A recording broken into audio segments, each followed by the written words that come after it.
Hey there, it's Waste Potential 616 back again. There with some more comic reviews. First off, just want to say it's about 8 o'clock in the morning and I haven't had a lot of sleep, so if I seem a bit incoherent or a little bit out of it, I'm sorry, and that's the reason. Anyway, I just want to dedicate this video to one issue rather than several, and that issue is the final issue of Doomwar 6 of 6, and yeah. This was really something special. First off the bat, I just want to say that this series really came onto the radar, considering all that's been going on at Marvel with your Sieges, Heroic Age, Second Coming, all these big crossovers. And the fact of the matter is, this could have quite easily been one of those crossovers. There's enough story, enough ramifications, enough characters to be something like that. But it was refreshing that it wasn't, especially with the way things have been at Marvel lately. And don't get me wrong, I do like crossovers, but yes, sometimes it's too expensive. It's, too much to follow, this could have quite easily been a big crossover between the X-Men earlier on, Fantastic Four, Black Panther and Deadpool, and maybe another characters, because in this, there are events which affect the whole the Marvel Universe, well, you know what I mean, on planet Earth, so you could have had various characters who appear in this briefly, dealing with events in their own titles, but it wasn't. It was nice. It was a nice self-contained 6-issue miniseries, which brilliantly written by Jonathan Mainbury, who was very kind to reply to one of my videos. Now I just want to say that's not why I'm praising this so much.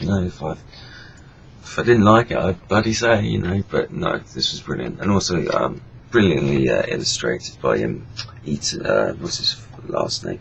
Scott Eaton. Yeah, the illustration is very, very good. It serves its purpose, very good. Nothing that immediately jumps out at me and for me to say, it's just brilliant, amazing. It was very, very good, satisfying, it served its purpose. I seem to be doing this lately, actually, something I haven't done before, but I also want to make a point to talk about the colours as well. JEAN-FRANCOIS, well, I'm not pronouncing it right, but anyway, whoever did the colours needs a shout out, because it really did add to the art. Just like the glowing, for instance, glowing green eyes there, and just the colours and the tones, and it brings the artwork to life that little bit more, Anyway, right, to the issue at hand, the concluding issue. Very satisfactory.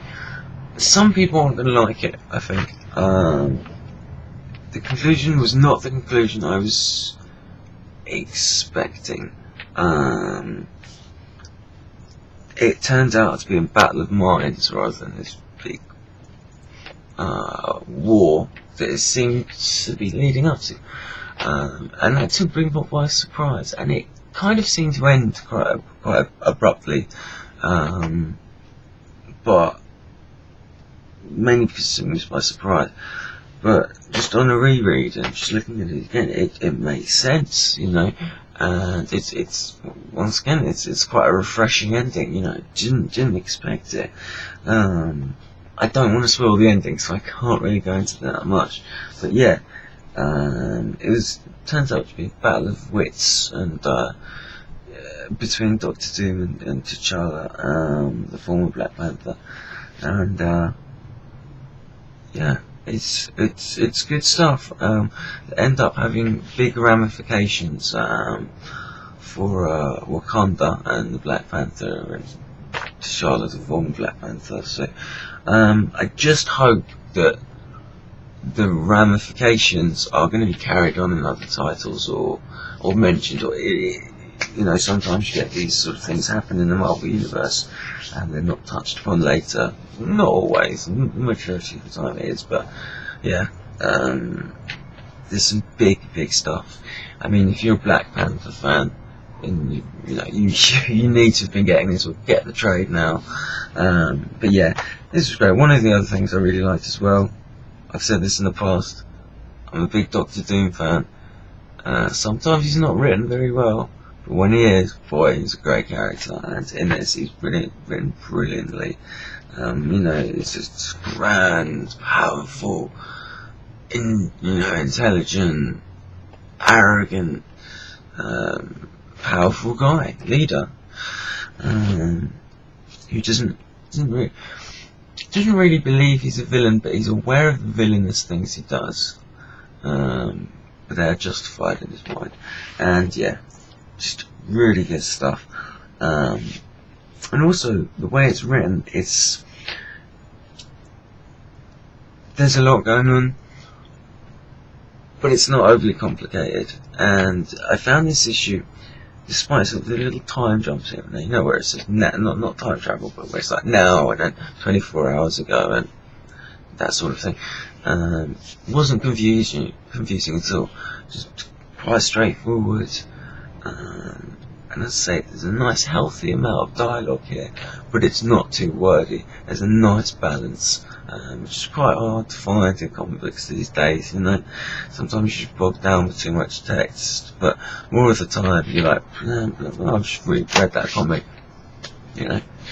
Spent $2.99 on that and I haven't read it in a minute, so, but no, it's a good balance. And I don't know what else more to say without spoiling it, because I really don't.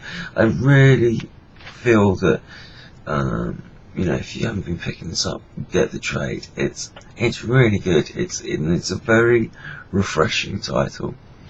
It really is. It's, you know, especially if you're a bit too crossovered out. I mean, this is just nice, and I'm kind of repeating myself here, but this is a nice example of what you can actually do with a miniseries within the Marvel universe. You can have these big, grand, epic stories without it having to be a big crossover, you know. So yeah, overall this was just a really enjoyable miniseries.